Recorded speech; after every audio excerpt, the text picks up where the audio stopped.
तो फ्रेंड्स, अब देखते हैं ऑक्शन कविता। ये भी काफी इंपॉर्टेंट कविता है, बहुत बार ये भी बोर्ड में आई हुई कविता है। या तो ये कम से कम आपको काव्य सौंदर्य लिखने के लिए तो आएगा, जैसे कि आपका जो है 3-4 पॉइंट्स रहेंगे। कवि कविता का नाम या कवित्री का नाम, विषय, इसका आशय, 3-4 लाइन दिए रहेंगे। उसका सरळ अर्थ बताओ बोलेंगे, कविता आवडण्याची न आवडण्याची कारणे, इसमें तो वो दिया ही रहेगा। ओके दोस्तों, काफी इंपॉर्टेंट कविता है। तो देखते हैं क्या बताया गया है। इंदिरा संत जी ने यहाँ पे, ये कवित्री हैं, ये क्या कहते हैं। ऑक्शन यानी सैनिक को यहाँ पे जो है आरती उतारी है। जब वो सैनिक मैदानी जंग में जाने के लिए तैयार है, उसकी यहाँ पे इंदिरा संत जी ऑक्शन कर रहे हैं। उस ऑक्शन के टाइम पे उनके मन में क्या विचार आए हैं, वो विचार यहाँ पे उन्होंने व्यक्त किए हैं। काफी अच्छे वर्ड्स में यहाँ पे कविता उन्होंने दी है। क्या कहते हैं, नाही मुठीमध्ये द्रव्य नाही शिरेमध्ये रक्त, यानी मेरे मुट्ठी में द्रव्य नहीं है, द्रव्य यानी पैसा नहीं है, नाही शिरेमध्ये रक्त, मेरे नसों में इतना खून भी नहीं है। काय करावे कळेना नाही कष्टाचे सामर्थ्य, क्या करूं, कैसे तेरी आरती में उतारूं, कैसे मैं तेरे ऑक्शन करूं, मेरे को समझ में नहीं आ रहा है कि मेरे में इतना कष्ट करने की सामर्थ्य भी नहीं है। जीव ओवाळावा तरी जीव किती हा लहान, अगर मैं अपनी जान भी तुझ पे वारूं तो वो भी तेरे शौर्य के आगे, तेरे आगे बहुत ही छोटी है। तुझ्या शौर्यापुढे त्याची केवढीशी शान, तेरी हिम्मत के आगे उसकी कुछ भी शान नहीं है। वर घोंगावे बंबारा पुढे कल्लोळ धुराचे, क्योंकि मैदान जंग में बमबारी होती रहती है, धूल उड़ती रहती है, आवाजें आती रहती है, लेकिन तू हिम्मत से आगे बढ़ता है।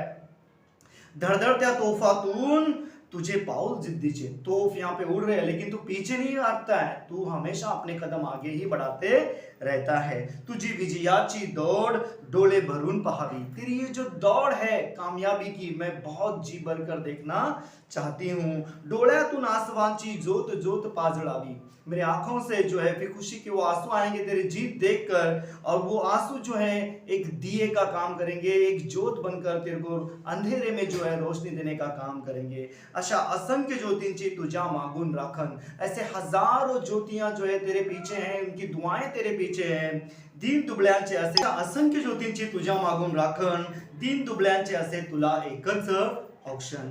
तो ऐसे हम दीन दुबले हैं, हम क्या है, हम बहुत गरीब हैं, हम बहुत, हमारे पास ना पैसा है ना इतनी ताकत है, हम जान भी अगर तेरे पे मारेंगे तो कम है, तो हमारे तरफ से तुझे एक ही ऑप्शन इस तरह से हम लोग कर सकते हैं, ऐसा कवित्री इंदिरा संत ने कहा है। इन शॉर्ट मैंने आपको ये पूरा एक्सप्लेन किया है। अभी थोड़ा कुछ डिटेल में बताता हूं। यहाँ पे सीमेवर शत्रूशी लढायला चाललेल्या जवानाविषयी कृतज्ञता व्यक्त करताना दीनदुबळी जनता त्याला उद्देशून म्हणते कि सीमे पर जब शत्रु से लड़ने के लिए हमारा सैनिक जब जाते रहता है, तो यहाँ पे हमारी जनता के मन में क्या विचार आए हैं, हमारे सैनिक को वो क्या कह रहे हैं।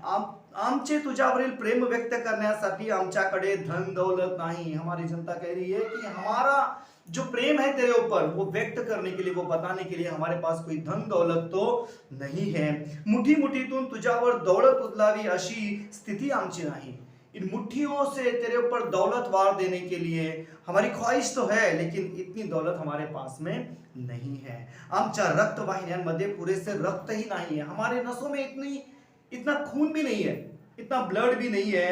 हे सैनिका, तुझे कौतुक कसे करावे ते कळत नाही, तेरी तारीफ कैसे करूं वो समझ में नहीं आता है। आमच्या कष्टाचे बळ ही नहीं, हमारे में इतनी मेहनत करने की हमारी काबिलियत भी नहीं है, इतनी ताकत भी हमारे अंदर नहीं जितनी ताकत तेरे अंदर है।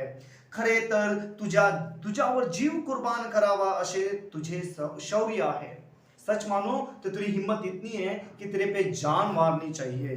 तुझ्यावर जीव ओवाळावासा वाटतो, पण आमचा जीव इवलासा लहान शूद्र आहे। लगता है कि हम जान मारे तेरे पर, लेकिन तेरे सामने वो कितना बहुत ही छोटा है। तुझ्या पराक्रमाच्या कथेपुढे आमच्या लहानशा जीवाचे मोल ते काय, तेरी हिम्मत के आगे हमारे उस जान की कोई कीमत ही नहीं है। आमच्या जीवाची शान अगदी मामूली आहे। युद्ध प्रत्यक्ष होताना तुझ्या डोक्यावर लढाऊ विमाने घोंघावतात, जब जंग चालू रहती है, जंग मैदान जंग में प्लेन जेट्स वगैरह सब चलते रहते हैं, बमबारी होती रहती है, बहुत जोरों की जो है बंबारी आवाजें, धुआं वगैरह ये सब चलते रहता है. त्यातून गोळ्यांचा वर्षाव होतो और गन वगैरह सब चलते रहते हैं. बॉम्ब फुटतात, धुआंधार गोळीबारामुळे आणि धडधडणाऱ्या तोफातून तुझ्या अवतीभोवती धुरांचे लोट उसळतात. तरीही निकराने शत्रुशी झुंज देण्यासाठी तुझे हिम्मतीचे पाऊल पुढेच पड़ते. लेकिन इतना सब होने के बाद भी तू पीछे भागकर नहीं आता है, तेरे कदम आगे ही बढ़ते हैं. तू पीछे नहीं आता, तेरे कदम आगे ही आगे जाते रहते हैं. या रणधुमाड़ीतून तू जिद्दीने लड़तोस. तेरी जिद जो है आगे जाने की, दुश्मनों को हराने की जो जिद है वो तुझे पीछे आने नहीं देती और तू जिद से आगे बढ़ते रहता है. विजय श्री मिळवण्यासाठी तू प्राण प्राणाला लावतोस. कामयाबी हासिल करने के लिए अपनी जान की बाजी लगा देता है. ही तुझी विजयाची दौड आम्ही प्रेमाने डोळे भरून पाहतो. हे पाहताना आमच्या डोळ्यात अश्रूंच्या ज्योती उजळतात. तो ये तेरी कामयाबी की दौड़ हम लोग जी भर कर देखना चाहते हैं, देखते भी हैं. और जब देखते रहते हैं तो हमारे आंखों से आंसू भी बहते हैं. वो आंसू जो है ज्योत बनकर तेरी हिफाजत करते हैं. आसमानच्या ज्योतीने आम्ही तुला मानाचा मुजरा करतो. और ये आंसुओं की जो ज्योत है उसके सहारे हम तुझे मुजरा कर रहे हैं, मान दे रहे हैं, तुझे इज्जत दे रहे हैं. अशा अगणित डोळ्यात तेवणाऱ्या ज्योती तुझ्या पाठीशी तुझे रक्षण करण्यासाठी आहेत. तेरी हिफाजत के लिए ऐसे हजारों ज्योतियां हैं. या अश्रूंच्या ज्योतींनी आम्ही दीन दुबळे लोग तुला प्रेम भराने ओवळतो. इसी आंसुओं के जरिए हम तेरी ओवाळणी कर रहे, औक्षण कर रहे हैं. तुझे औक्षण करतो आणि तुला अक्षय आयुष्याचे वरदान देतो. और तेरी आरती उतार कर जो है हम तुझे जिंदगी के जो है वरदान कि तू हमेशा सही सलामत रहे, ये तुझे वरदान हम लोग देते हैं. हम इसी तरह तेरा औक्षण कर सकते हैं. हम बहुत गरीब हैं, हम दिन दुबले हैं, हमारे में इतनी ताकत नहीं है, इतनी दौलत नहीं है, इतनी हिम्मत नहीं है. तेरी शान बहुत बड़ी है, उसके आगे हमारी जान भी कुछ नहीं है. बहुत ही अच्छे लफ्जों में इंदिरा संत जी ने ये कविता हमें समझाई है और बहुत ही इंपॉर्टेंट कविता है दोस्तों. ओके दोस्तों, अगली कविता है रंग मजेचे रंग उदयाचे. अंजलि कुलकर्णी इसकी कवित्री हैं. इसमें इन्होंने कहा है कि कंप्यूटर के एज में इंसान को जो है नेचर का साथ नहीं छोड़ना चाहिए, मिट्टी से जुड़े रहना चाहिए. इस बात का संदेश इस कविता में उन्होंने दिया है. काफी अच्छी कविता है. डायरेक्ट हम लोग कविता का जो मीनिंग है बस वही पढ़ेंगे, ठीक है ना दोस्तों. इन शॉर्ट हम लोग वही पढ़ेंगे. निसर्गामध्ये जिथे आपली नजर जाईल तिथपर्यंत वेगवेगळ्या फुलांचे गर्द गुच्छ डहाळीला लगडलेले पहा. हे मजेदार रंग, हे उद्याचे भवितव्य. या हिरव्या निसर्गाला आपण मायेने जपूया. निसर्ग यानी नेचर में आप जहां भी देखो, जहां तक आपकी नजर जाएगी वहां तक आपको फूलों के गुच्छे दिखाई देते हैं. और जो है ये कितने कलरफुल दिखाई देते हैं, कितने मजे के दिखाई देते हैं. ये कल का एक भवितव्य हमारा बताते हैं. हिरव्या ये जो हरियाली छाई है निसर्ग के अंदर, इसकी हमने हिफाजत करनी चाहिए, ऐसा इनका कहना है. फुलांचे ताटवे जिथे पोहोचते दृष्टी, दृष्टि यानी नजर, कि जहां देखो वहां फूलों के नजारे आपको दिखाई देते हैं. रंग मजेचे रंग उदयाचे जपून ठेवू सृष्टि. तो ये मजेदार रंग जो हैं कल के भवितव्य हैं, भविष्य हैं, इसको हम संभाल के रखेंगे. क्यों, आगे क्या कहते हैं. धान्य देईना संगणक अळी आई जगू, माती मंदे जे हात राबती तयास देऊ पुष्टि. पुष्टि यानी ताकत. संगणक भले ही काम आपका बहुत फास्ट करता है, सब कुछ करता है, लेकिन वो अनाज दे सकता है क्या? नहीं. अनाज कहां से उगता है? तो अनाज जो है काली आई देती है, यानी मिट्टी देती है, जमीन देती है हमें अनाज, है ना. तो किसानों की भी हमें इज्जत करनी चाहिए, उनको भी ताकत देनी चाहिए. संगणक युग जरी असले तरी संगणक आपल्याला खायला अन्न देत नाही. म्हणून जी काळी आई म्हणजे आपले अन्नधान्य देणारे शेते आपण जगूया. जे मातीमध्ये कबाड कष्ट करून धान्य पिकवतात, म्हणजे शेतकरी किसान जो होते हैं, उनको हम लोग क्या करेंगे, आपण त्यांना पाठबळ देऊया, त्यांच्या पाठीशी उभे राहूया, त्यांना सहकार्य करूया.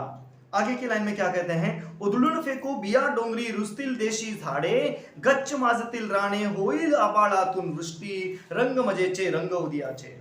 तो हम लोग क्या करेंगे कि जब पहाड़ी पे वगैरह हम लोग जाएंगे तो वहां पे क्या करेंगे, बीज वगैरह फेंक देंगे, जिससे क्या हो जाएंगे, देसी झाड़ उठेंगे. और झाड़ों से ही क्या होती है, पानी बरसता है ना। और पानी बरसने से सृष्टि जो है बहरती है, उसका सौंदर्य खिलता है ना। डोंगरा डोंगरावर बिया उधळून टाकू, त्यातून हिरवी देशे झाडे रुजतील, पेरलेल्या बियामधून गर्द झाडे निर्माण होतील, सारी राने फोफावतील, मग आभाळातून पावसाचा वर्षाव होईल। जितने झाड़ ज्यादा रहेंगे उतनी बारिश भी ज्यादा होगी, क्योंकि आजकल झाड़ कम होते जा रहे हैं, इसलिए बरसात भी कम होते जा रही है। ओके, आगे कहते हैं डोंगरातून वाहत येते खळखळते हे पाणी, फेन धवलशा तुषारामध्ये राहल कैसे कष्टी। तो फिर ये पहाड़ियों में से पानी बरसने लगे, आने लगेगा। जब आता है तो कैसे आवाज आती है, खड़खड़ खड़खड़ आवाज आती है। तो ऐसे इस माहौल में कोई दुखी कैसे रहेगा, कष्टी यानी दुखी कैसे रहेगा। डोंगरामधून झरे धबधबे वाहत येतात, त्यात खळखळ वाहणारे पाणी असते, पांढऱ्या शुभ्र तुषारांचे हे संजीवन बघून कोणीही दुखी कष्टी होणार नहीं, सगळ्यांना आनंद होईल, सबको खुशी होगी ये सब देखकर, है ना।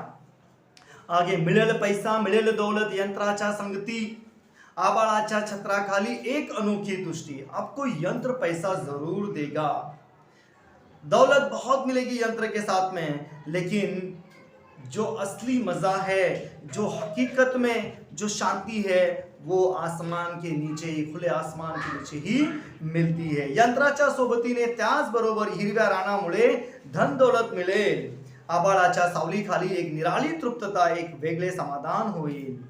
हिरवी हिरवी मने भोवती, किती छटा हिरव्याच्या, गर्भ रेशमी सळसळण्याच्या जगाच सांगू गोष्टी। तो यहाँ पे कहते हैं पावसाने फुललेल्या या अगणित हिरव्या रंगाच्या छटा म्हणजे जणू हिरवी हिरवी समृद्ध झालेली मनेच आहेत। तो बारिश की वजह से ये जो हरियाली फैली हुई है, ये मानो ये अपने मन की एक हरियाली है, एक मन की खुशी है। मनात जपलेल्या रेशमाच्या मखमली गाभ्यासारख्या कोमल भावना, सुखाच्या गोष्टी माणसे एकमेकांना सांगतील। तो इंसान क्या करेंगे, अपने सुख की बातें एक दूसरे से करने लगेंगे। निसर्ग जगला तर मानव जात जगेल, आनंदी होईल। अगर नेचर जिंदा रहा तो इंसान जिंदा रहेगा, नेचर अगर खतरे में है तो इंसान खतरे में है। तो यंत्र के साथ साथ, कंप्यूटर के साथ साथ हमें निसर्ग का भी ख्याल रखना है। दोनों साइमल्टेनियसली अगर चलते रहेंगे तो खुशी है। अगर एक को ही हम लोग इंपॉर्टेंस देंगे सिर्फ यंत्र को, तो अगर निसर्ग अगर हमारे साथ में नहीं रहा तो काफी मुश्किलें आ सकती है, इंसान दुखी हो सकता है। तो सुखी होना है तो यंत्र के साथ साथ निसर्ग को भी साथ में लेके चलना है। ओके।